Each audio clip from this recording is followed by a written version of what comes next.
ప్రకాశం జిల్లా ముండ్లమూరులో ప్రపంచ పర్యావరణ దినోత్సవ సందర్భంగా ఏపీ మోడల్ స్కూల్ ఆవరణలో మొక్కలు నాటారు. ఈ కార్యక్రమంలో జిల్లా collector Rajababu, Darsi, TDP incharge Gottipati Lakshmi పాల్గొన్నారు.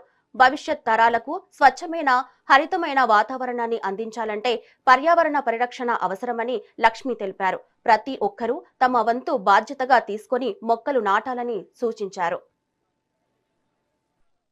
బాధ్యతగా మొక్కలు నాటి వాటిని కంటికి రెప్పలా కాపాడుకుంటాను. నీటిని వృధా చేయను.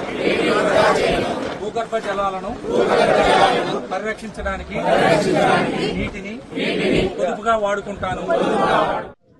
పరిసరాల్ని మనం పరిరక్షించుకోవాలి అనే ఆలోచనతో మన ప్రభుత్వం తీసుకున్న ఒక మంచి కార్యక్రమం, చేపట్టిన మంచి కార్యక్రమం. జోసెఫ్ గారు క్లియర్ గా ఎక్స్ప్లెయిన్ చేశారు మీ అందరికీ. నేను మళ్ళీ అదే చెప్పదలుచుకోవట్లే. నేను ఒకే ఒక మాట చెప్తాను. మనమందరం ఎలా అయితే మనమందరం కష్టపడేది ఎప్పుడైనా మన పిల్లల భవిష్యత్తు కోసం, వాళ్ళకు మంచి జీవితం ఇవ్వాలని, అట్లాగే భవిష్యత్తు లాగే మనం కూడా మనం పీల్చే గాలి, తాగే నీరు, మన పరిసరాలు శుభ్రంగా ఉంటే వాళ్ళకు ఒక ఆరోగ్యమైన భవిష్యత్తుని ఇచ్చిన వాళ్ళం అవుతాం. అట్లా అంతేకాకుండా మన పరిసరాలు శుభ్రంగా ఉంటే వాతావరణం అది ముందు మనకి ఆ కాలుష్యం ఎక్కడంటే అక్కడ మనం చెత్త పడేస్తుంటాం. ఇంటి దగ్గర కానీ, ఇంట్లో కానీ, ఇంటి చుట్టూ పరిసరాలు, వీధిలో, గ్రామాల్లో కానీ మనం నీట్ గా ఉంచుకోవాలి. అండ్ ముఖ్యంగా ఇంకొకటి ఏంటంటే ప్లాస్టిక్ వాడకం తగ్గించాలి.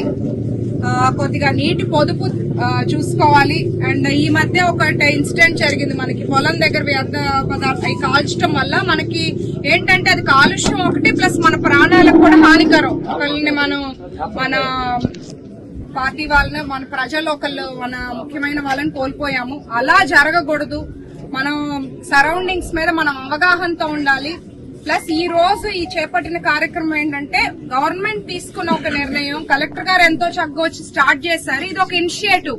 ఆ మొక్కని పెంచడం మనమందరం బాధ్యతగా చేయాలి. అండ్ ముఖ్యంగా పిల్లలు అందరూ కూడా మొక్కలు నాటడం, ఈ ఎన్విరాన్మెంట్ మీద తెలుసుకొని ఇంకా అందరికి చెప్పాలి. పెద్దలు కూడా ఇంట్లో పిల్లలకి చెప్తూ ఉండాలి. పిల్లలు కూడా మీరు ఒక హ్యాబిట్ చేసుకోవాలమ్మా. ట్రీస్ గురించి, వాటరింగ్ గురించి, మెయింటెనెన్స్ గురించి. ఇక్కడ నాటేసాం, వెళ్ళిపోయాం, స్కూల్ వాళ్ళు చూసుకుంటారు, ప్రిన్సిపల్స్, టీచర్స్ బాధ్యత కాదు. మన ఎన్విరాన్మెంట్ మన రెస్పాన్సిబిలిటీ అన్నట్టు ఉండాలి. పరిసరాల్ని మనం పరిరక్షించుకోవాలి.